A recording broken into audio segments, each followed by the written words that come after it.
Hey guys, so we are going to start with decision trees, and over here we are going to discuss about the introductory parts and the geometric intuition behind this algorithm. So start करते हैं.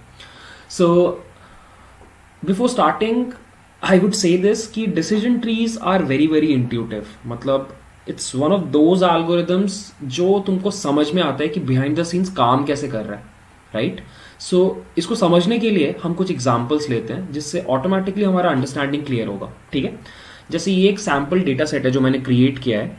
Imagine that this data set is of some play store, Google play store या Apple play store, और इसमें 3 columns हैं जहाँ पे मैंने data gather किया है मेरे कुछ कस्टमर्स का. मैंने उनका जेंडर देखा और मैंने उनका ऑक्यूपेशन देखा और मैंने ये नोटिस किया या ये रिकॉर्ड किया कि उन्होंने कौन सा ऐप डाउनलोड किया. ठीक है, सो लेट्स फॉरगेट कि अभी हम लोग मशीन लर्निंग पढ़ रहे हैं या डिसीजन ट्रीज पढ़ रहे हैं.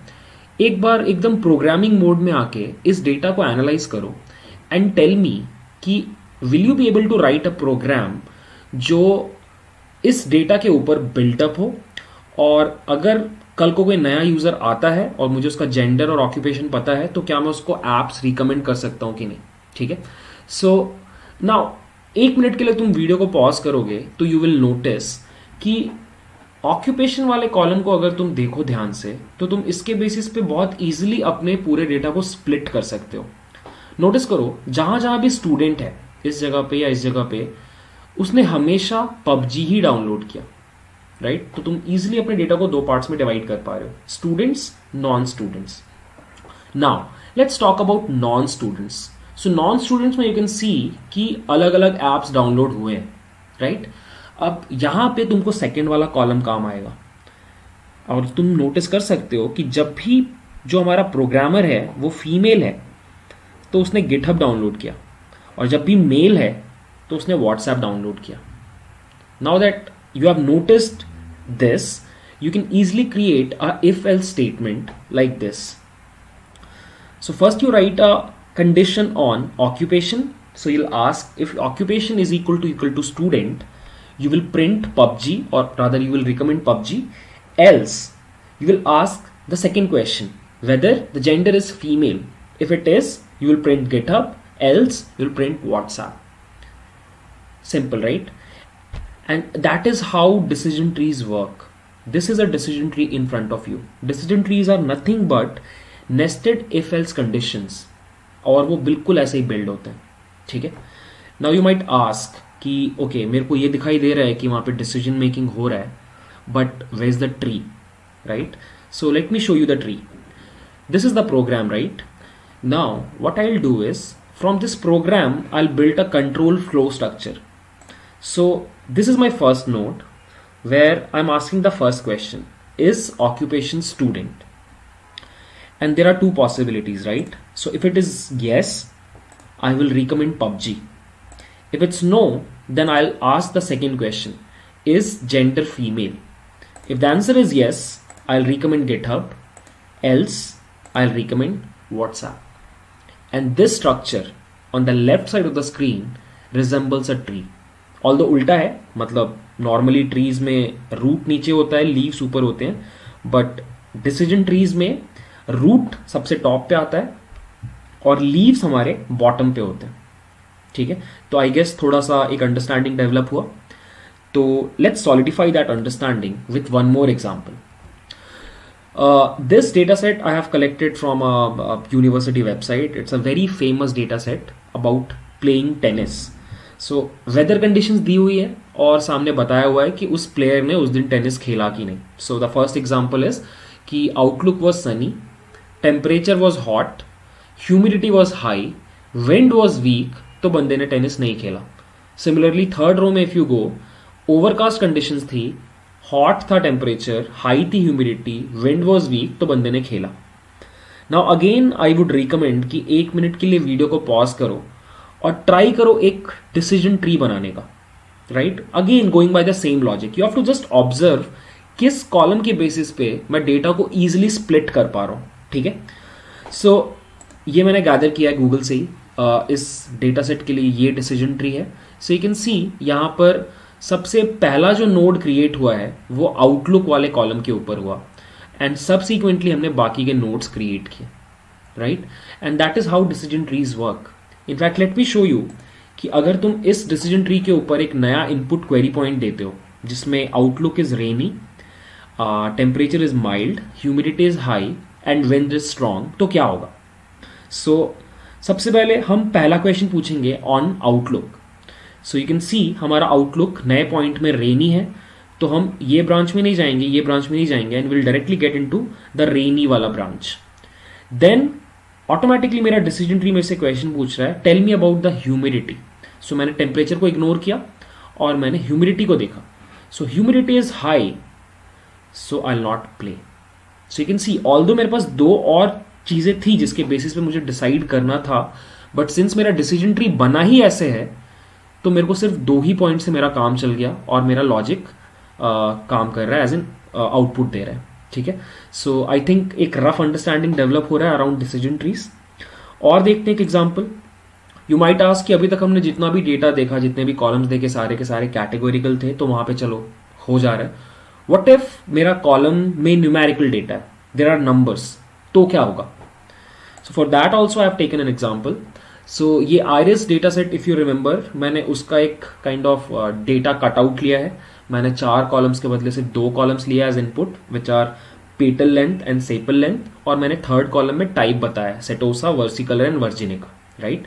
Now again one more time, एक बार वीडियो को पॉज करो और एक बार सोचने का ट्राई करो कि इस पर्टिकुलर डेटा सेट के ऊपर तुम डिसीजन ट्री कैसे बिल्ड करोगे.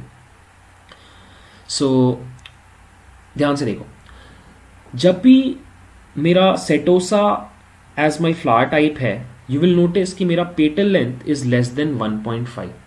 So what I'll do is I'll create my root node as PL less than 2.0. As in I'll ask this question कि क्या petal length 2 से कम है? If it's yes, the flower is setosa. If not, अब हम बाकी के points के ऊपर फोकस करेंगे. And we'll ask this question. Again तुम देख सकते हो. And we'll ask this question कि sepal length 1.5 से कम है कि नहीं, और अगर है तो it's versicolor, if not then it's virginica, right? So even on numerical data you can create, और rather you can decide on some splitting criteria, जैसे लेस देन 2 या less than 1.5. These are the splitting criterias in this case. So decision trees can work with both categorical variables as well as numerical variables, right? So now that we have got the introduction, let's see the mathematics behind it or the geometry behind it. So again मैंने same example लिया जहाँ पे sepal length और petal length है मेरे पास, और मैंने x axis पे पेटल लेंथ को डाल दिया, y एक्सिस पे मैंने सेपल लेंथ को डाल दिया, और मैंने सारे पॉइंट्स को प्लॉट कर दिया. So these are the points, right? Now again what I'll do is I'll follow these splitting points or these criterias. So what I'll do is I'll first find out कि मेरा petal length में 2 कहाँ पे है, और वहाँ पे what I'll do is I'll draw a line parallel to the y-axis like this, and this will act as my first splitting criteria, right? And all the points which are less than 2 will automatically be labeled as setosa flowers. So now these flowers or these points are setosa, and these are all non-setosa points. Now what I'll do is we'll go to the second condition. If you remember, the second condition was sepal length less than 1.5. So अभी क्या करना है कि हम y-axis पे will find out 1.5 and we'll draw a line parallel to x-axis, which will be our second splitting criteria. You have to make sure कि ये जो कट है अब सेटोसा फ्लावर्स के ऊपर नहीं होगा, क्योंकि setosa flowers are already classified. ये जो कट पड़ेगा वो नॉन सेटोसा फ्लावर्स के ऊपर ही पड़ेगा, ठीक है? और अब हम लोग इजिली क्लासीफाई कर सकते हैं कि जिनका भी पेटल लेंथ 2 से ज़्यादा है और सेपल लेंथ 1.5 से कम है, वो सारे के सारे फ्लावर्स अपने वर्सिकलर हैं, और जिनका भी पेटल लेंथ 2 से ज़्यादा है और सेपल लेंथ भी 1.5 से ज़्यादा है, वो सारे के सारे वर्जिनिका फ्लावर्स हैं. राइट। तो आई थिंक थोड़ा सा तुमको ज्योमेट्रिकली भी समझ में आ रहा होगा। अगर हमें एक और कंडीशन डालना होता तो हम शायद इसके बीच में डाल देते या फिर इसके बीच में डाल देते। सो डिसीजन ट्री बेसिकली क्या कर रहा है, तुम्हारे कोऑर्डिनेट सिस्टम को कट कर रहा है, you know, into pieces, right, by drawing lines. और या फिर तुम अगर 3D का बात करो तो ये लाइन प्लेन बन जाएगा। और यू हैव टू सी, मतलब ये बहुत इजीली दिखाई दे रहा होगा कि ये जो लाइंस हम बना रहे हैं ये हमेशा इन एक्सिस के पैरेलल में ही रहेगा, ठीक है। So again I think it's not very difficult, it's very easy to understand जो हो रहा है। You have to just see this and a good assignment would be कि तुम एक बार मेंटली इमेजिन करो कि ये पूरा काम 3D में कैसे होगा, और फिर उसके लिए उसके हिसाब से एक मैथमेटिकल मॉडल क्रिएट कर लो अपने दिमाग में इन हायर डायमेंशंस, ठीक है। सो अगर तुमसे कोई पूछे कि एक रफली लॉजिक बताओ कि डिसीजन ट्रीज काम कैसे करते हैं, तो ये 4 स्टेप में तुम इजीली बता सकते हो। सबसे पहले तुम्हारे पास एक डेटा सेट होना चाहिए जिसमें कुछ इनपुट कॉलम्स हो और एक क्लासिफिकेशन या रिग्रेशन आउटपुट का एक कॉलम हो, एज इन लेबल वाला column. Next, you determine the best feature in the data set, मतलब सबसे पहले कौन सा फीचर के ऊपर तुम काम करोगे जिसको तुम रूट नोड बोलोगे। अब ये कैसे निकालना है ये हम लोग फ्यूचर में पढ़ेंगे, यही मेन हम लोग को पढ़ना है, बट जस्ट रिमेंबर कि हमें बेस्ट फीचर खोजना होता है, ठीक है। Next what you do is, तुम उस फीचर के बेसिस पे अपने डेटा को स्प्लिट करते जाते हो, ठीक है। एक बार स्प्लिट किया, अब तुमने फिर से पूछा कि अब मेरा नेक्स्ट बेस्ट फीचर कौन सा है, अब तुम उस कॉलम को पकड़ के फिर से डेटा पे स्प्लिट मारते हो, ठीक है। और ऐसा तुम रिकर्सिवली करते जाते हो जब तक कि तुम अपने सारे डेटा को क्लासिफाई ना कर दो, ठीक है। So these are the 4 steps, और ये हम करेंगे जब हम अपना खुद का डिसीजन ट्री बनाएंगे, ठीक है। So if I ask you कि क्या कंक्लूजन ड्रॉ किया, तो from my side there are only 2 conclusions. The first is, if you talk programmatically as a programmer, decision trees are nothing but a giant structure of nested if else condition. Obviously मैंने अभी तुमको जो data set दिखाए वो सारे toy data sets थे, but तुम जब बड़े डेटा सेट्स के ऊपर काम करोगे यू विल नोटिस कि ये बहुत बड़ा सा इफ एल्स का, नेस्टेड इफ एल्स का एक स्ट्रक्चर फॉर्म हो जाएगा जो तुम्हारे डेटा को क्लासिफाई करेगा, ठीक है। Second, if you talk mathematically, decision trees are nothing but hyperplanes which run parallel to any one of the axes to cut your coordinate system into hypercuboids. अगर ये समझ में नहीं आ रहा तो एक बार वापस इस डायग्राम पे जाते हैं। So you can totally see in a 2D coordinate system, ये जो मेरा डिसीजन बाउंड्री है ये एक लाइन है। Now imagine this same data in a 3D coordinate system. अपने रूम को इमेजिन करो और इमेजिन करो कि ये पॉइंट्स तुम्हारे रूम में फ्लोट कर रहे हैं, तब ये लाइन क्या बन जाएगा? Obviously in a 3D coordinate system this line will be a plane, right. एक शीट की तरह होगा जो तुम्हारे पॉइंट्स को काटेगा, राइट। और जब वो तुम्हारे पॉइंट्स को काटेगा तो तुम्हारे पॉइंट्स, मतलब वो रीजन क्या बनेगा? ऑब्वियसली एक क्यूबॉइड बनेगा, राइट। जैसे तुम्हारा रूम एक क्यूबॉइड है because every wall is a plane, right. Similarly जब तुम ऐसे प्लेन से काटोगे तो तुम्हारे पास रिजल्टेंट में बचेगा क्यूबॉइड्स, राइट। अगर तुम और हायर डायमेंशन का बात करो तो वो प्लेन बन जाएगा हाइपर प्लेन और वो क्यूबॉइड्स बन जाएंगे हाइपर क्यूबॉइड्स, और वही मैंने यहां पे लिखा है। सो एक बार फिर से पढ़ते हैं। Mathematically speaking, decision trees use hyperplanes which run parallel to any one of the axes to cut your coordinate system into hypercuboids, और यही इसका geometrical intuition है, इससे ज्यादा कुछ भी नहीं है, ठीक है।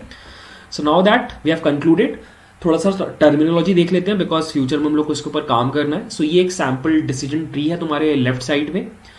इसमें जो पहला नोड है इसको हम रूट नोड बोलते हैं, और अगर तुमने एल्गोरिथम्स पढ़े होंगे तो वहां भी बाइनरी ट्री वगैरह में सेम टर्मिनोलॉजी यूज होता है। जिस पॉइंट पे डिवाइड हो रहा है, एज इन तुम्हारा डेटा डिवाइड हो रहा है, उसको हम स्प्लिटिंग पॉइंट बोलते हैं।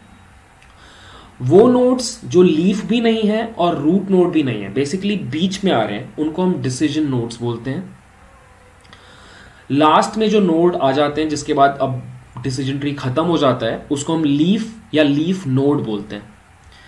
और ये जो मैंने सराउंड किया है या आई डोंट नो सर्कल किया है, इस पोर्शन को तुम बोलते हो ब्रांच और sub tree of the tree, right. और इसी को तुम रिकर्सिवली बार बार बिल्ड करते हो, ठीक है। सो काफी कुछ समझ लिया, बट स्टिल कुछ क्वेश्चंस तुम्हारे दिमाग में आ रहे होंगे।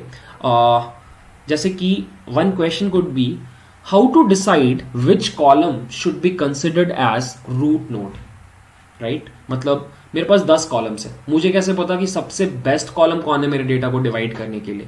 It's an important question to answer, right? Second, how to select subsequent decision nodes. चलो मैंने रूट नोड बना भी लिया, अब मेरा डेटा स्प्लिट भी हो गया, अब सेकेंड मैं किस कॉलम को पकड़ूंगा to become my decision node, किसके बेसिस पे मैं नेक्स्ट स्प्लिट करूंगा, किसके बेसिस पे मैं उसका नेक्स्ट स्प्लिट करूंगा, ये कैसे डिसाइड होगा?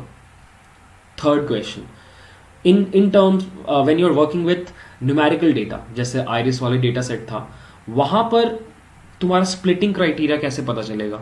जैसे मैंने तो देख के डिसाइड कर लिया कि it's petal length less than 2 या sepal length less than 1.5, but imagine if you have a big data set and it has got multiple rows, like lakhs of rows, and there are hundreds of columns, then how would you decide कि वो splitting criteria क्या है, right? So obviously हमें ये सारे questions को answer करना है obviously आगे की videos में, but ये questions important है decision tree की working को लेकर के। So एक बार थोड़ा सोचो इसके बारे में। कुछ advantages और disadvantages देख लेते हैं around decision trees. Let's talk about advantages first. So the first advantage is decision trees को बहुत इज्जत मिलता है मशीन लर्निंग सर्किट में for being so intuitive and easy to understand. Like मतलब सामने सामने समझ में आ रहा है कि हर स्टेप में डेटा डिवाइड कैसे हो रहा है, स्प्लिट कैसे हो रहा है, right? So that is great. Second, you require minimum data preparation, right? मतलब तुमको यहाँ पे नॉर्मलाइज करने का जरूरत नहीं है, स्टैंडर्डाइज करने का जरूरत नहीं है, बिकॉज यहाँ पे तुम मैथ से ज्यादा प्रोग्रामेटिकली चीजों को सॉल्व कर रहे हो, ठीक है? सो डेटा प्रिपरेशन थोड़ा बचता है यहाँ पे। थर्ड, लॉगरिथमिक है, मतलब इसका complexity is logarithmic, you can totally see, मतलब तुम एक बार में एक ही ब्रांच में घुस रहे हो तो बाकी सारा का सारा इग्नोर कर रहे हो। ट्री बेस्ड एल्गोरिथम है, सो स्पीड ज़्यादा है, सो कल को तुम्हारा नंबर ऑफ डेटा बहुत ज़्यादा भी है तो you don't have to worry much about the calculation speed या time taken by the algorithm, ठीक है? Let's talk about disadvantages. The first one is overfitting. जब तुम डिसीजन ट्रीज पढ़ोगे यू विल रियलाइज ओवरफिटिंग बहुत होता है because of the nature of training that we are doing with decision trees. Again ये आगे हम लोग समझेंगे, बट इस पॉइंट पे जस्ट रिमेंबर दिस कि if you are working with decision trees there is a great chance कि overfitting हो सकता है, ठीक है? Second, it is prone to errors for imbalance data sets. So अगर तुम दो क्लास क्लासिफिकेशन का बात कर रहे हो, येस और नो, और लेट्स से 100 में से 99 95 येस है और सिर्फ 5 नो है, तो इस तरह का इम्बैलेंस डेटा सेट के ऊपर तुम्हारा सही से परफॉर्म नहीं करेगा डिसीजन ट्रीज। अगेन इन सब का रीजन हम पढ़ेंगे, but for now you have to just remember this, ठीक है? One last note sort of, decision tree is an algorithm जो मोस्टली क्लासिफिकेशन प्रॉब्लम्स के लिए यूज होता है, बट इन सर्टेन केसेस हम रिग्रेशन के लिए भी यूज कर सकते हैं, right? So the logic of decision trees can also be applied to regression problems. इसीलिए कई कई जगह पे तुम नोटिस करोगे इसको कार्ट भी बोला जाता है, विच stands for classification and regression trees, ठीक है? सो इतना सोचना नहीं है, ये एक साइड नोट है, बस याद रखना। And finally that was it, this was the introduction part. So decision trees बहुत जगह यूज होते हैं। I will show you a very cool example which is known as Akinator. I don't know आपने कभी ये गेम खेला है कि नहीं, but this is the game. So in this game what you do is you think of a character in your mind, right? And then this character, like this guy on your screen, will ask questions related to the character. तुमको answer करना है and eventually वो बता देगा कि तुम कौन सा कैरेक्टर सोच के आंसर कर रहे हो, ठीक है? So let's play this game, like it's fun. So what I will do is I will imagine a character. Let's say I let's think of Ayushmann Khurrana, ठीक है? सो मैंने प्ले पे क्लिक किया. सो ये मेरे को बोल रहा है कि select the next game thematic. So character, object, animal. So in my case it's a character. So you notice कि ये बहुत ओपन एंडेड क्वेश्चन पूछेगा पहले, और इसके पास जितने भी लोगों का डेटा होगा, लाइक इसके पास आयुष्मान खुराना का भी डेटा होगा, इसके पास बराक ओबामा का भी डेटा होगा, और ये क्या करेगा, हर क्वेश्चन के बाद अपने डेटा को डिवाइड करने लग जाएगा. जैसे कि इज योर कैरेक्टर एशियन? सो आयुष्मान खुराना में मैं यस बोलूंगा तो ऑटोमेटिकली बैराक ओबामा या डोनाल्ड ट्रंप या आई डोंट नो स्टीव स्मिथ ये सब हट जाएंगे, सिर्फ वही डेटा बचेगा जो एशियन है, ठीक है। एंड धीरे धीरे और नेक्स्ट क्वेश्चन पूछता जाएगा। अब एशियन में ये मेरे से पूछ रहा है is your character a female, मैंने बोला नो, तो अब मेरे पास सिर्फ वही लोग हैं जो लोग एशिया में हैं और मेल हैं या फिर अदर्स जेंडर है। Is your character a member of BTS, I don't know what BTS is, so I will click on don't know. Is your character Indian, so I will say yes. So इस point पे ये बंदा as in ये algorithm सिर्फ Indian mails के ऊपर focus कर रहा है, ठीक है। Now he is asking is your character more than 40 years old, I will say no. So अब अगेन उसने और नीचे आया हुआ मेरे डेटा में, अब वो सिर्फ 40 से कम एज वाले इंडियन मैन को टारगेट कर रहा है, ठीक है। Is your character afraid of clowns, don't know. Is your character link to the south, no, he is a Punjabi I guess. Does your character play in movies, so I will say yes. Does your character create music, जितना मेरे को पता है उसने कुछ गाने गाए हैं, so yes. Was your character born in Ohio, I don't no, okay, embarrassing but जितना मेरे को याद है yes. Does your character work in cinema, yes, and you can see this is the answer.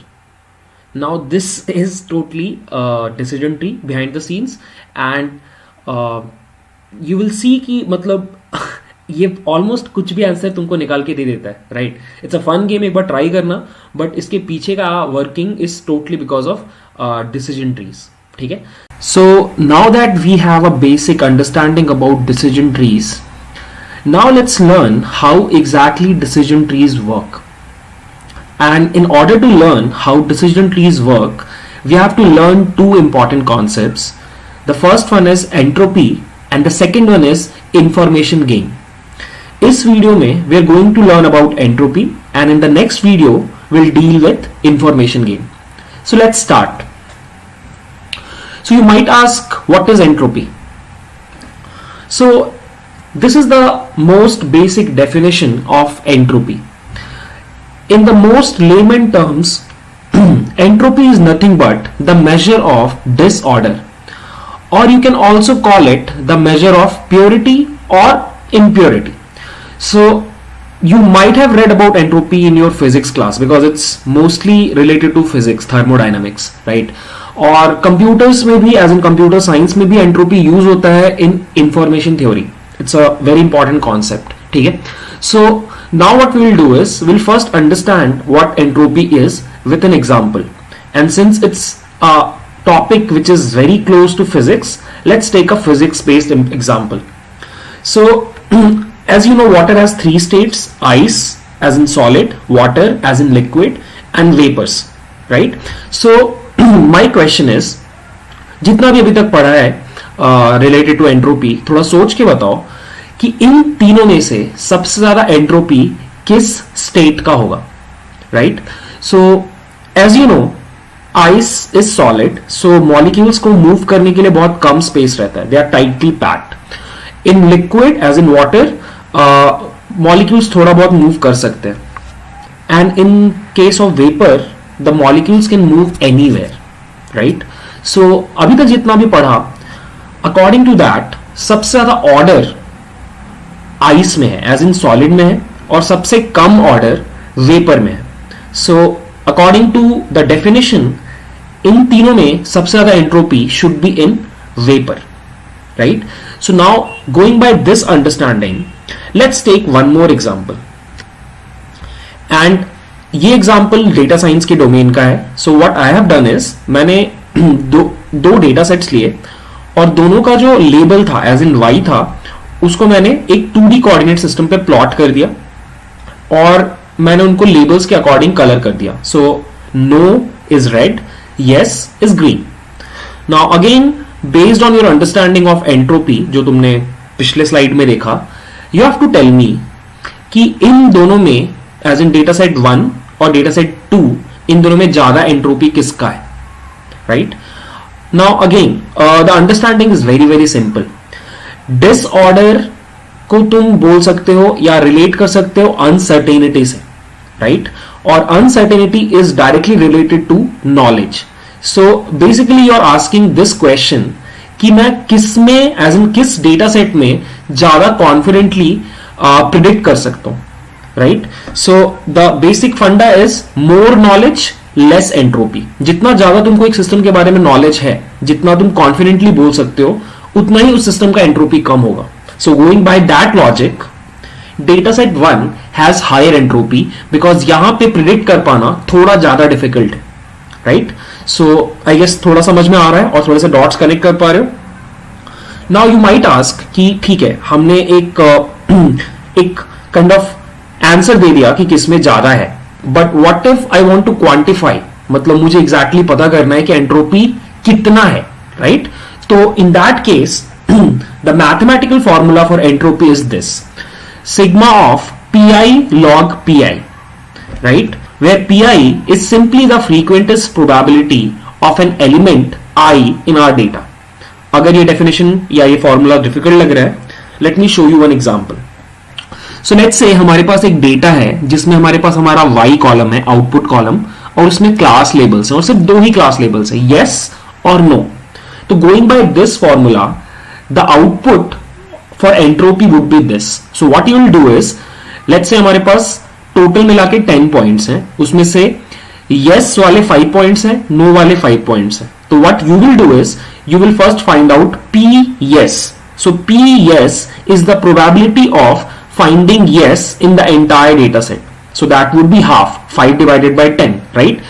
And then you find out the logarithm of P yes, and then we'll subtract it with P no and logarithm of P no.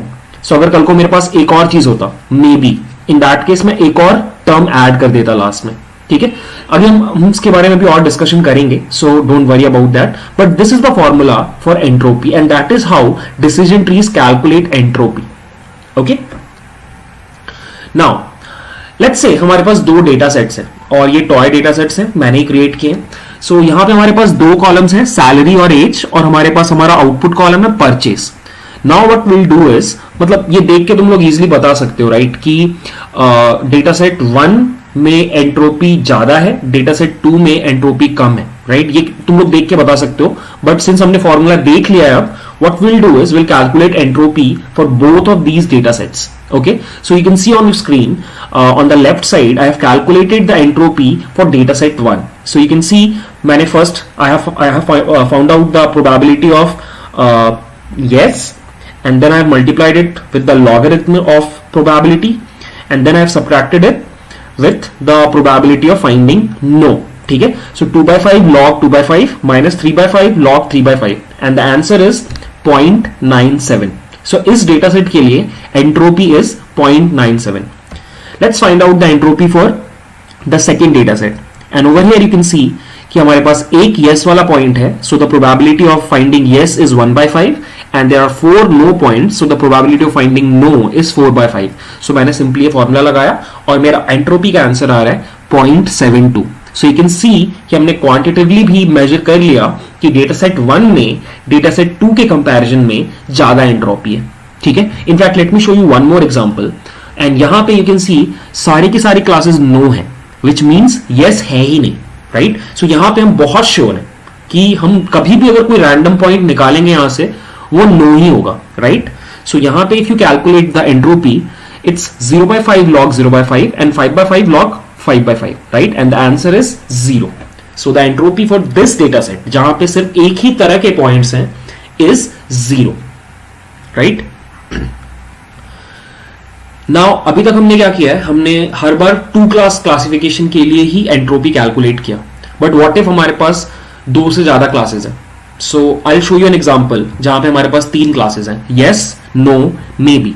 In that case again it's very simple, हम अपने formula को थोड़ा extend कर देंगे. Will add the third term which is for maybe, and this is the calculation.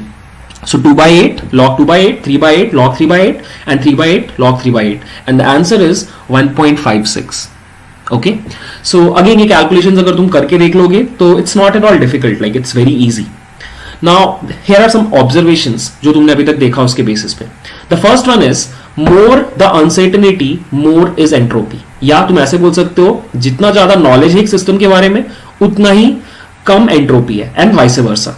ठीक है। The second one is for a two class problem the minimum entropy is 0 and the maximum is 1। So ये याद रखना, अगर तुम to class classification का बात कर रहे हो, यस और नो, इन दैट केस तुम्हारा मिनिमम एंट्रोपी 0 होता है, और वो तब होता है जब तुम्हारे सारे के सारे पॉइंट्स एक ही क्लास के हो, जैसे नो था, राइट। और the maximum entropy that will get is 1, और वो तभी होगा जब दोनों में बराबर पॉइंट्स हो, एज इन यस भी 5 है, नो भी 5 है। इन दैट केस तुम्हारा एंट्रोपी विल बी 1। अगेन तुम ये चेक कर सकते हो, you can use your copy and pen and you can write the formula and you can see, you will find out कि जब भी मेरे लेबल्स बराबर हैं पॉजिटिव और नेगेटिव वाले, मेरा entropy is 1, right. But this is not true for more than 2 classes. यहां पर minimum entropy is 0 but the maximum can be greater than 1, जो तुमने पिछली साइड में नोटिस भी किया होगा। वहां पे हमारा एंट्रोपी आ रहा था 1.56, राइट। सो ये प्लीज याद रखना। The next point is you can use both log base 2 and log base e to calculate entropy. It does not matter because at the end, see, it does not matter तुम्हारा exact number क्या आ रहा है. What we want to show is, या what we want to learn is कि entropy जब कम है तो number छोटा होना चाहिए, और एंट्रोपी जब ज्यादा है तो नंबर बड़ा होना चाहिए, और ये पर्पस दोनों बेस 2 और बेस ई से सॉल्व हो जाता है. So it does not matter. तो यू विल सी कि in certain places, in certain codes people are using base E but we are going to use base 2. ठीक है. And this is one very interesting graph that I wanted to show you. This graph is between entropy and probability. So यहाँ पे x axis पे मैंने yes find करने का probability को plot किया है, एंड यू कैन सी कभी भी प्रोबेबिलिटी 0 से 1 के बीच में होता है, राइट. सो यहां पे तुम नोटिस करो कि जब 0 है, और तब यू विल नोटिस कि एंट्रोपी इज ऑल्सो 0. मतलब अगर सिस्टम में सारे के सारे वेरिएबल्स या सारे के सारा डेटा नो है, बिकॉज ये पॉजिटिव वाला अगर प्रोबेबिलिटी 0 है मतलब बाकी सारे पॉइंट्स नो है. सो अगर सारे के सारे पॉइंट्स नो है तो एंट्रोपी इज 0, बिकॉज अभी सिस्टम में बहुत नॉलेज है. यू कैन इजिली से कि एवरी पॉइंट इज नो. और जब P yes का प्रोबेबिलिटी 1 है, इट मीन सारे के सारे पॉइंट्स P yes है, इट मीन नो 0 है. इन दैट केस ऑल्सो तुम्हारा एंट्रोपी इज 0, बिकॉज तुम्हारे पास इनफ नॉलेज है to predict the point. But you can see in between, right at 0.5, जहां पे P yes का प्रोबेबिलिटी भी हाफ है और P y का प्रोबेबिलिटी भी हाफ है, वहां पे यू विल सी कि तुम्हारा एंट्रोपी का value is 1, which is the maximum. और बीच में कहीं भी, लेट्स से 0.8 और 0.2, अगेन ये ग्राफ सिमेट्रिकल होगा because it's a 2 class problem. So अगर 2 क्लास प्रॉब्लम में तुम P1 is 0.2, तो obviously P2 will be 1 minus 0.2, that is 0.8. So that's why this graph is symmetrical. ठीक है. सो ये वाला कर्व थोड़ा याद रखना, this is very important. Now let's move on to the next topic which is again very interesting. So you might have noticed कि अभी तक हमने सिर्फ कैटेगोरिकल वेरिएबल्स का ही बात किया, यस और नो और maybe, right. But what if मेरे पास इस तरह का डेटा सेट है, एंड व्हाट इफ कोई मुझसे पूछ ले कि which of the above data sets have higher entropy.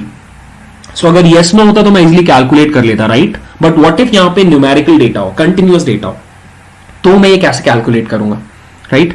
सो अब इस चीज के बारे में हम लोग डिस्कशन करेंगे फ्यूचर में, एक पूरे वीडियो में हम we are going to discuss about this only.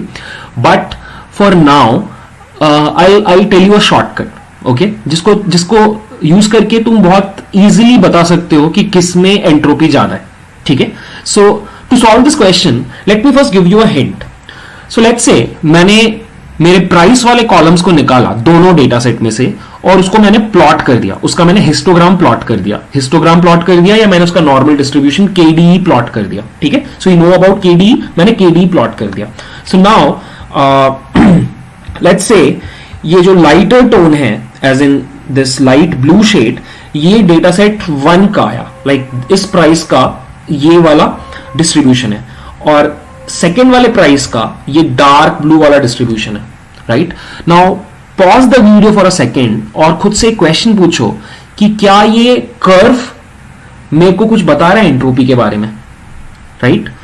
So the thing is this, बहुत सिंपल है, you have to ask the right question and the right question here is कि मुझे किस चीज के बारे में ज्यादा नॉलेज है, मतलब मुझे किस डेटा सेट के बारे में ज्यादा नॉलेज है, बिकॉज जिस भी डेटा सेट के बारे में मुझे ज्यादा नॉलेज होगा वहां पे एंट्रोपी कम होगा, ये हमने डिस्कस किया था, that was the fact, right? So you can see if you talk about data set 1, यहां पे ज्यादातर पॉइंट्स -1 से 1 की रेंज में एग्जिस्ट करते हैं, whereas for data set 2 सारे पॉइंट्स -3 to 3 की रेंज में एग्जिस्ट करते हैं.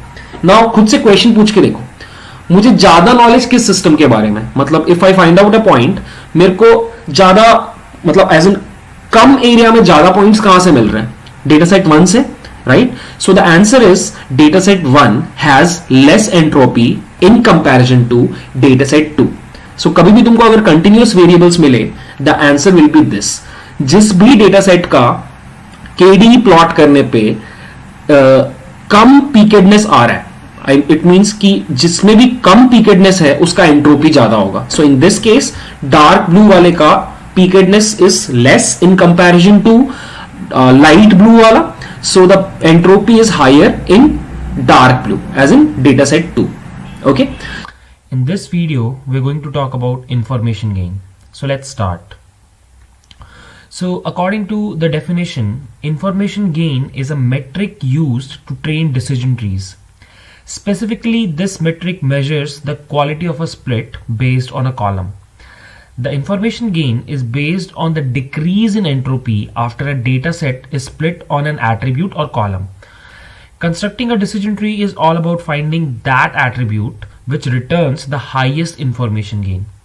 So I guess this is pretty much self-explanatory. What I'll do is I'll use an example to explain this definition. Okay, so let's start. By the way, this is the formula for information gain. So for a particular column, if you want to calculate information gain, what you do is you find out the entropy of the parent, which is the complete data set before split, and then you perform the split and you calculate the weighted average of the entropy of all the children. Okay, so let me demonstrate this with an example. So again we are taking that play tennis example. And you can see this is the data set. We have got 5 columns and 14 rows. So in step 1, what you will do is you'll calculate the entropy of the parent, which is before any sort of splitting.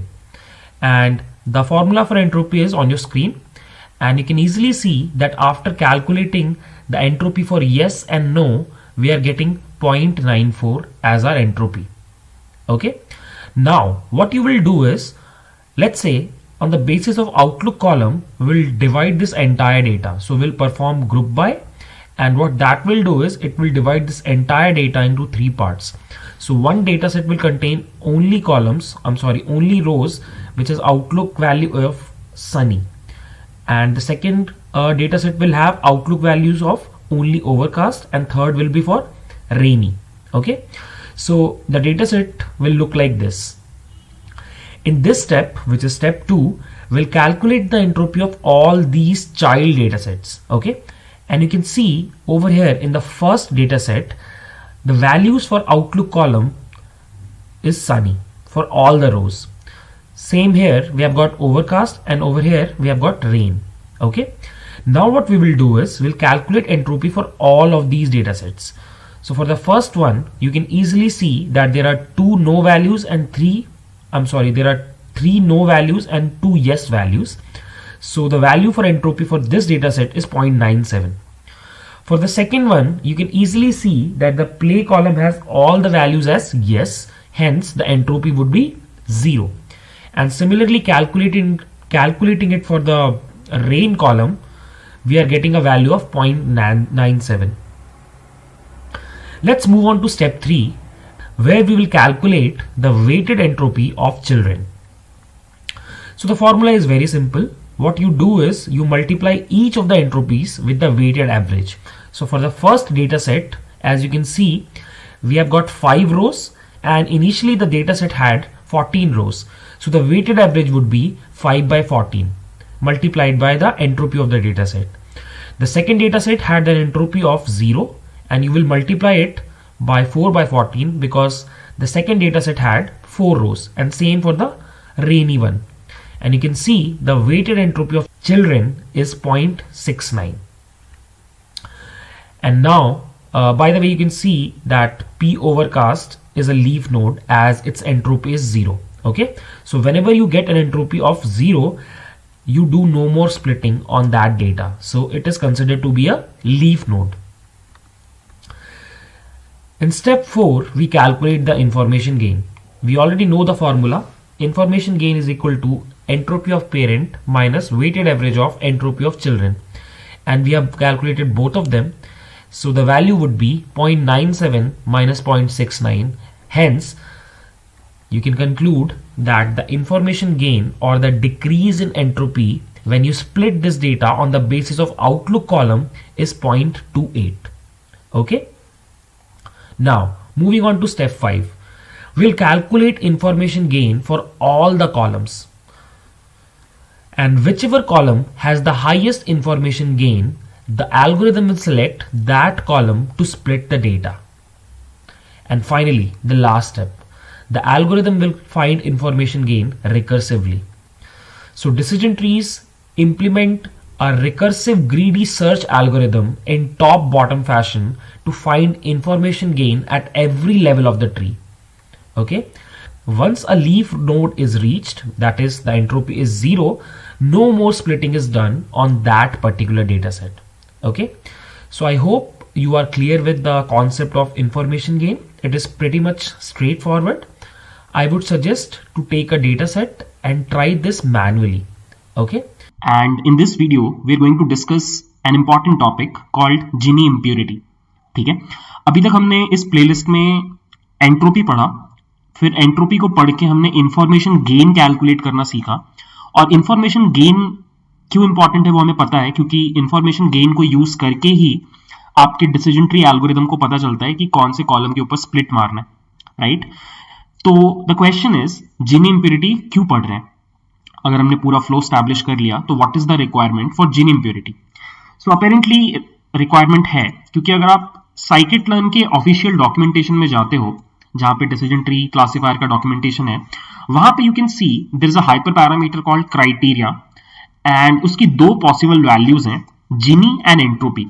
अब entropy तो वही है जो हमने पढ़ा है, जिनी हमें अभी तक नहीं पता कि क्या होता है. एंड गेस व्हाट, ये इंपॉर्टेंट इसलिए है क्योंकि डिफॉल्ट वैल्यू जो है साइकिट-लर्न में वो जिनी है. ठीक है, तो that is why we are going to focus on Gini impurity. Now you might ask Gini impurity क्या होता है. So I would just clarify this. Just like entropy, Gini impurity भी एक मेजर है ये पता करने का कि कभी भी स्प्लिट पढ़ने पे कितने प्योर नोड्स है कितने इम्प्योर नोड्स हैं. ठीक है, बेसिकली आपका जो स्प्लिट हुआ उसका प्योरिटी मेजर करने का एक तरीका है, जस्ट लाइक एंट्रोपी. ठीक है, बस डिफरेंस क्या है, डिफरेंस है फॉर्मूला में. ठीक है, सो इफ यू रिमेंबर हमारा एंट्रोपी जो होता है उसका फॉर्मूला होता है for a two class classification problem. For a two class classification problem the formula is minus probability of y log base 2 probability of y minus probability of no log base 2 probability of no. ठीक है, ये हमारा entropy होता है. Right. अब अगर आप जिनी impurity calculate करने जाओ तो जिनी इंप्योरिटी को आप first of all G I से डिनोट करते हो and this is equal to 1 minus probability of y का square plus probability of no का स्क्वायर. That's it. बस इतना ही फॉर्मूला है guys, and that is the only difference. इसका भी काम यही है कि ये बताए कि किसी पर्टिकुलर कॉलम के ऊपर जब आप स्प्लिट मारते हो तो जो चाइल्ड डेटा सेट्स बनते हैं उनका स्टेबिलिटी कैसा है, उनमें इंप्योरिटी कितना है, यही इसका काम भी बताना. ठीक है, अब what I will do is I will actually prove this कि ये बिल्कुल एंट्रोपी की तरह ही काम करता है by taking the same example that we took in the entropy वाला discussion. So ये मेरे पास दो डेटा सेट्स हैं और मुझे इन दोनों का जिनी इंप्योरिटी कैलकुलेट करना है. अब देख करके भी समझ में आ रहा है कि इन दोनों में ज्यादा प्योर जो है वो ये है, सेकेंड वाला. राइट. तो इसका Gini impurity should be less than first वाले का Gini impurity and we can easily prove this. See, आपको बस जीनी इंप्योरिटी का फॉर्मूला लगाना है। This will be 1 minus P Y का स्क्वायर प्लस पी एन का स्क्वायर। पी वाई यहां पर 2/5 है तो मैंने उसका स्क्वायर करके 4/25 कर दिया, और पी नो 3/5 है उसका स्क्वायर करके मैंने 9/25 कर दिया, और उसको 1 से मैंने जैसे ही सब्ट्रैक्ट किया, the Gini impurity for first data set is 0.48। ठीक है, और सेकंड वाले केस में भी जब मैंने सेम कैलकुलेशन किया, the output is 0.32 and you can C 0.32 is less than 0.48, तो वी कैन से कि ये वाला हमें ज्यादा इंफॉर्मेशन गेन दे रहा है। ठीक है, तो आई होप आपको ये वाली बात समझ में आ रही है। ठीक है, now let's have a discussion about दोनों में डिफरेंस क्या है, what is the key difference. तो फॉर्मूला अलग है, ये तो क्लियरली दिख रहा है, बिहेवियर सेम है। अभी भी हम दो अलग अलग स्प्लिट्स के बेसिस पे डिसाइड कर सकते हैं कि कौन सा स्प्लिट बेटर होगा। बेसिकली जो काम हम इंफॉर्मेशन गेन के लिए करते थे वो सेम काम हम इंफॉर्मेशन गेन के लिए जो एंट्रोपी के थ्रू करते थे वही सेम काम हम जीनी के थ्रू भी कर सकते हैं, उसमें कोई डिफरेंस नहीं आएगा। इंफॉर्मेशन गेन कैलकुलेट करने के लिए अब आप पेरेंट का जीनी निकालोगे और उसमें माइनस कर दोगे वेटेड जीनी ऑफ चाइल्ड, जैसे आप नॉर्मली करते थे। ठीक है, डिफरेंस कहां पे आ जाता है? डिफरेंस बस ये है कि let's say I will take 2 scenarios, जैसे कि एक सिनेरियो है जहां पे प्रोबेबिलिटी ऑफ y इज 1 और हम बाइनरी क्लासिफिकेशन का बात कर रहे हैं, तो obviously probability of no would be 0। अब इस केस में अगर आप एंट्रोपी कैलकुलेट करने जाओ तो entropy will be equal to this is 1 and basically this is 1 and this is log of 1, और बेसिकली ये 0 आ जाएगा, एंट्रोपी 0 आ जाएगा क्योंकि आपका एकदम प्योर स्प्लिट हो रहा है। ठीक है, इस केस में अगर आप जीनी कैलकुलेट करने जाओ तो जीनी भी 1 माइनस 1 प्लस 0 का स्क्वायर हो जाएगा, तो ये भी 0 हो जाएगा, जीनी भी 0 हो जाएगा। सो अगर आपके पास इस तरह का डिस्ट्रीब्यूशन है जहां पर एक क्लास 100% है, दूसरा क्लास 0% है, तो एंट्रोपी भी 0 आता है, जीनी भी 0 आता है। बट अगर आप एक दूसरा केस ले लो जहां पे probability of y is 0.5 and probability of no is also 0.5, इस केस में आपको पता है कि एंट्रोपी कैलकुलेट करने पे यू वुड गेट 1 जो कि मैक्सिमम वैल्यू है। ठीक है, बट अगर आप जीनी कैलकुलेट करने जाओ तो इट वुड बी 1 माइनस 0.5 का स्क्वायर प्लस 0.5 का square which will be 0.25 plus 0.25, तो ये आंसर आ जाएगा हमारा 0.5। सो if you remember that graph जो हमने एंट्रोपी में देखा था, बेसिकली ये ग्राफ, कि अगर आप प्रोबेबिलिटी ऑफ पॉजिटिव निकाल रहे हो एक्स एक्सिस पे जो 0 से लेके 1 तक वेरी कर रहा है, तो एंट्रोपी का रिलेशनशिप कुछ ऐसा आता है, जब पॉजिटिव पॉइंट्स 0 हैं तो एंट्रोपी भी 0 है, जब पॉजिटिव पॉइंट्स का प्रोबेबिलिटी 1 है तो एंट्रोपी फिर से 0 है, और जब एकदम बराबर है येस और नो वाले पॉइंट्स, पॉजिटिव और नेगेटिव वाले पॉइंट्स, तो एंट्रोपी मैक्सिमम है, दैट इज 1.0। बेसिकली ग्राफ कुछ ऐसा दिखाई देता है, ग्राफ कुछ ऐसा दिखाई देता है, right, and this value is 1। But Gini के केस में क्या होता है, ये ग्राफ बिल्कुल ऐसा ही है, बस थोड़ा नीचे से जाता है, और ये वैल्यू जो होती है वो 0.5 होती है। So maximum that you can get is 0.5 जीनी के केस में। ठीक है, बाकी कोई डिफरेंस नहीं है। Okay, now the question is, फिर जीनी क्यों है, एंट्रोपी से काम क्यों नहीं चला रहे हैं? जीनी इसलिए है, मतलब जीनी का बेनिफिट ये है कि कंप्यूटेशनली थोड़ा फास्ट है, सिंस यहाँ पे आपको सिर्फ स्क्वायर्स कैलकुलेट करने हैं, यहाँ पे आपको लॉग्स कैलकुलेट करने हैं, तो लॉग्स कैलकुलेट करना थोड़ा सा कंप्यूटेशनली डिफिकल्ट होता है in comparison to squares calculate करने के। So if you are working on big data sets, large data sets, since दोनों का रिजल्ट तो एनीवे सेम ही आना है, you prefer Gini impurity over entropy. ठीक है, बट कभी कभी क्या होता है कि एंट्रोपी नहीं, you can ask this question ना कि अगर यही फास्ट है और रिजल्ट दोनों का सेम ही आता है तो हमेशा जीनी इंप्योरिटी यूज करो, why would you use entropy then? अगर जीनी एंट्रोपी फास्ट है और सेम रिजल्ट देता है तो एंट्रोपी यूज नहीं करना चाहिए। एक्चुअली एंट्रोपी भी काम आता है कभी कभी, कुछ स्पेसिफिक डेटा सेट्स में आपका जो एंट्रोपी है वो आपको ज्यादा बैलेंस्ड ट्री देता है, मतलब वो जो स्प्लिट्स मारता है वो ज्यादा बैलेंस्ड होता है इन कंपैरिजन टू जीनी। तो that is why what you should do is you should always do hyper parameter tuning दोनों वैल्यूज के साथ, जीनी के साथ भी एंट्रोपी के साथ भी। आपको आपका एल्गोरिदम ऑटोमेटिकली रन करके बता देगा कि वो बेटर रिजल्ट्स किस चीज के साथ दे पा रहा है। ठीक है, तो दोनों का अपना यूटिलिटी है। मैं एक बार फिर से रिवाइज करवा रहा हूं। एंट्रोपी इज स्लोअर बिकॉज इसमें लॉग्स हैं, Gini is faster, but in certain cases entropy will give you more balance trees, whereas Gini को यूज करके हो सकता है थोड़ा ओवरफिटिंग हो जाए। मैं एक पेपर का लिंक यहां पे दे दूंगा जिसमें ये बात प्रूव किया गया है कि क्यों कुछ सर्टेन डेटा सेट्स में एंट्रोपी बैलेंस ट्री देता है वेराज जीनी ओवरफिट करता है। वो आप पेपर पढ़ सकते हो, बट या that's the gist of it. अभी तक हमने जब भी डिसीजन ट्री का बात किया है, हमने पूरे टाइम कैटेगोरिकल वेरिएबल्स का ही काम किया है। ठीक है, so every column that we had in the play tennis वाला डेटा सेट वाज कैटेगोरिकल। ठीक है, इस वीडियो में we are going to learn कि if you get a column which is numerical तो क्या करना चाहिए। Okay, so let's start. So let's say this is your data set. It's a very simple data set where we have two columns. In one column, there is user rating of a particular app, and in the second column, there is a column called downloaded, whether the app has been downloaded or not. Okay. So now you can easily see कि अगर ये एक categorical column होता तो हम उसके categories के basis पे group by करके इस column को आराम से split कर सकते थे। बट नाउ सिंस ये कैटेगोरिकल कॉलम नहीं है, ये एक न्यूमेरिकल कॉलम है, तो अगर तुम इसके ऊपर n यूनिक लगाओगे तो you will get n unique values, right. It may be 10, 15, 100, या हो सकता है कि एक भी वैल्यू रिपीट नहीं हो रहा हो तो n हो जाए, लाइक जितने रोज उतनी यूनिक वैल्यूज। अब अगर तुम इस कॉलम के ऊपर ग्रुप बाय लगाओगे और अपने डेटा सेट को स्प्लिट करोगे तो you will be getting a lot of sub trees. Okay, and obviously if you have n subtrees you can't do the calculations. Okay, so I guess थोड़ा problem समझ में आ रहा है कि न्यूमेरिकल कॉलम के होने से क्या प्रॉब्लम हो रहा है। so let's see solution क्या है। okay, so let me show you step by step solution.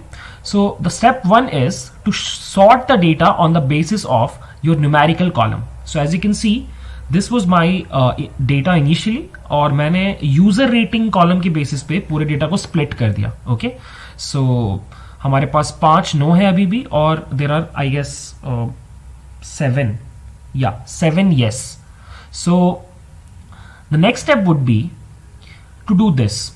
what you do is you split the entire data on the basis of every single value of the user rating column. so let me show you मैं क्या बोल रहा हूँ। So what you do is you can see कि हमारा first row में user rating column का value is 1.6. सो मैंने ये लॉजिक लगाया और मैंने लिखा if rating is greater than 1.6, और मैंने इस क्राइटेरिया के बेसिस पे स्प्लिट किया अपने डेटा को into 2 parts. So you can easily see there will be only 1 row जो इस क्राइटेरिया को मैच करेगा और बाकी सारे के सारे रोज इस क्राइटेरिया को मैच नहीं करेंगे. सो मेरे को 2 डेटा सेट्स मिल गए from my parent data set. Okay, फिर हम इसको रिपीट करेंगे. So what we will do is will apply the same condition on the second row. So now we have got 2 rows in the data set 1 and the rest of rows will be inside data set 2. And I guess समझ में आ रहा है, इस चीज को हम repeat करते जा रहे हैं. लेट्स से हमने रेटिंग ले लिया 2.9. अब मेरे पहले डेटा सेट में 5 एलिमेंट्स हैं और दूसरे डेटा सेट में बाकी के एलिमेंट्स हैं. ओके, सो ये हम हर पर्टिकुलर वैल्यू के लिए करेंगे. So will also do this for 3.2, 3.3, 3.5. Every value of user rating you are going to split your parent data set into 2 data sets. Okay, now comes the question कि अब करना क्या है. सो आगे का स्टेप बहुत सिंपल है. लेट मी जस्ट समराइज कि हमने अभी तक किया क्या. हमने हमारे डेटा सेट को हर particular value of user rating के लिए 2 डेटा सेट्स में स्प्लिट किया like this. For every value of user rating we split the entire data set into 2 parts. Okay, so you can easily see the various naming conventions. So D here signifies the data set, F is our column user rating, and these values V1, V2, V3 signifies the various row values. Okay, so now what you have to do is you will find out the entropy of each of these child data sets. So जब तुमने V1 के basis पे किया तब तुम D1 के लिए E1 निकालो, D2 के लिए E2 निकालो. ओके, जब तुमने V2 के ऊपर स्प्लिट किया तब भी सेम काम, और so on. Okay, so you'll do this for every particular scenario. Okay, now what we will do is for every scenario मेरे पास 2 चाइल्ड डेटा सेट्स हैं और उनका एंट्रोपी है मेरे पास, तो ये बिल्कुल कैटेगोरिकल कॉलम जैसा हो गया. अब हम क्या करेंगे, ये जो E1 और E2 है इसका वेटेड एंट्रोपी निकालेंगे, WE1. Okay, and similarly will do this for the second case, third case and so on. So now मेरे पास फॉर एवरी क्राइटेरिया मेरे पास वेटेड एंट्रोपी है, राइट. नाउ ये हमने कैटेगोरिकल वेरिएबल में भी किया था कि अब हम चाइल्ड का वेटेड एंट्रोपी को पेरेंट के एंट्रोपी से सब्ट्रैक्ट कर देंगे and we will get the information gain for the first scenario, for the second scenario, for the third scenario and so on. Okay, so यहां तक आइए समझ में आ रहा है. Now let's move on to the next step. In the next step, now that we have got n information gain values, I'll find the maximum information gain. So मैं पता करना चाह रहा हूं कि किस particular splitting criteria पे जो child data set बना उससे मेरे को maximum entropy gain हुआ. Okay, let's say it's IG3, third वाले condition के basis पे. And now what I'll do is I'll set it as my splitting criteria. Okay, and finally the last step is to do it recursively until you get all the leaf nodes. Okay, so you just find out the next value and next value and the next value until you get the leaf values. Okay, so this is the entire algorithm. I guess थोड़ा समझ में आ रहा होगा. You can pause the video and think about it. It's very intuitive actually. Now there might be a question in your mind, मतलब तुम लोग पूछ सकते हो कि ये पूरा का पूरा चीज बहुत ज्यादा कंप्यूटेशनली एक्सपेंसिव लग रहा है, ऐसा लग रहा है जैसे बहुत मेहनत करना पड़ रहा है सिर्फ एक नंबर को निकालने के लिए. तो क्या यही सही तरीका है स्प्लिटिंग क्राइटेरिया निकालने का in the case of numerical columns? Actually the answer is yes. आपको ऐसे ही ये पूरा चीज करना पड़ता है. और क्यों है ये सही तरीका, I can explain that. Because the reason is कि तुम ये जो पूरा चीज कर रहे हो, ये जो तुम न्यूमेरिकल कॉलम के ऊपर ये बार बार एन की वैल्यू के लिए you are trying to find out the splitting criteria, ये तुम सिर्फ एक बार कर रहे हो, that too during the training phase, which means कि डेटा साइंटिस्ट बैठ करके अपने मशीन पे ये काम कर रहा है, बट वो सिर्फ एक बार हो रहा है. मतलब हो सकता है कि 1 घंटा लग जाए ये निकालने में, मशीन को ट्रेन करने में, एल्गोरिथम को ट्रेन करने में, but you have to do it only once. You don't have to do it every time a new query point is coming. मतलब जब आप इस एल्गोरिथम को टेस्ट कर रहे हो या फिर आप इसको डिप्लॉय कर रहे हो एक एक्चुअल वेबसाइट पे, तब अगर किसी ने क्वेश्चन पूछा है इस एल्गोरिथम से, तब आपको बार बार ये कंप्यूटेशन नहीं करना पड़ रहा. सो इट मीन्स कि इस पर्टिकुलर एल्गोरिथम का train time complexity is higher but the test time complexity is still log n का ऑर्डर का. Why? Because it's a tree based algorithm. Okay, so anyways there are certain other ways जिसको use करके people do certain hacks and they try to simplify the entire process, but this is the main foundation. That is how you do it if you are using decision trees. इसलिए बोला भी जाता है कि decision trees are much more faster and what would you say apt for categorical data. Okay, so अगर तुम्हारे data में बहुत ज्यादा न्यूमेरिकल कॉलम्स हैं, so you would try to avoid applying decision trees on that particular problem. Okay, so that was the video guys. Thank you.